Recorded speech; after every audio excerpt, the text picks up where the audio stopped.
is Ken Rohde. When Lindbergh flew across the ocean, I was 7 years old, and from that day on I wanted to fly. I was a late teenager, and me and my girlfriend, we decided to go out to the airport. They took us up in the biplane, and that was my first time flying. Oh, it felt good to look down on the streets and cars and all that, you know. That's a new experience. All the Air Force recruits were reporting to Alabama, Montgomery, and we started our ground school there.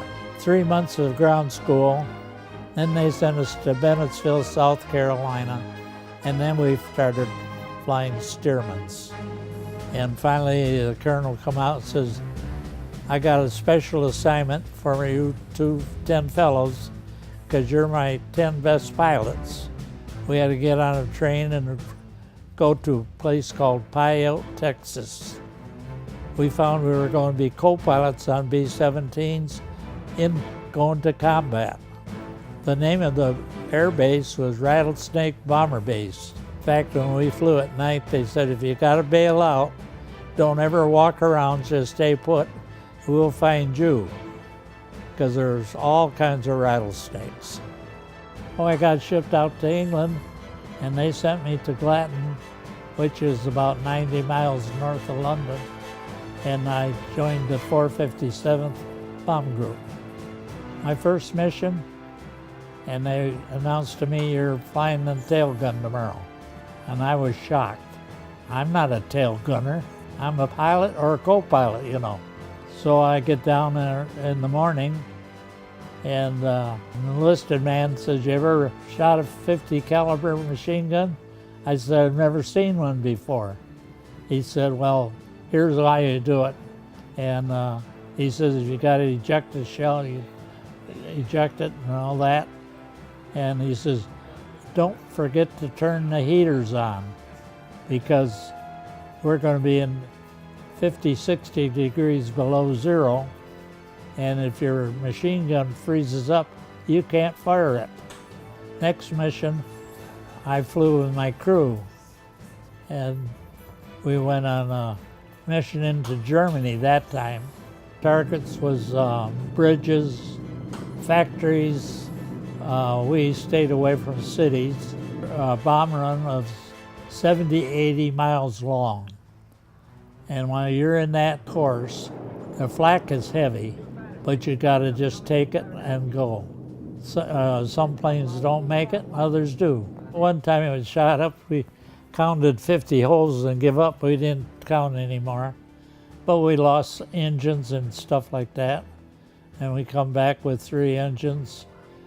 And that wasn't too bad, but when you're down to 2 engines, you just got to cross the North Sea, then it gets kind of worrisome. There are 10 crews that went over together in convoy, and I think only 4 crews came back. And we came back 7 times without any escort. We had some close calls, but you look for clouds or anything else you can duck into. We even thought about coming down at tree level and flying back that way. The B-17 was like flying a sport roadster. It was a beautiful plane to fly. And I always felt sorry for the fellows that had to fly the B-24, because they had to work to fly it, and we didn't. I still think we were the lucky ones. In the wintertime, it gets around 80, 90 degrees below zero, 30,000 feet. We had silk underwear on, then we had wool clothes on, then we had electric flying suit on, and on top of that we had our regular uniform on.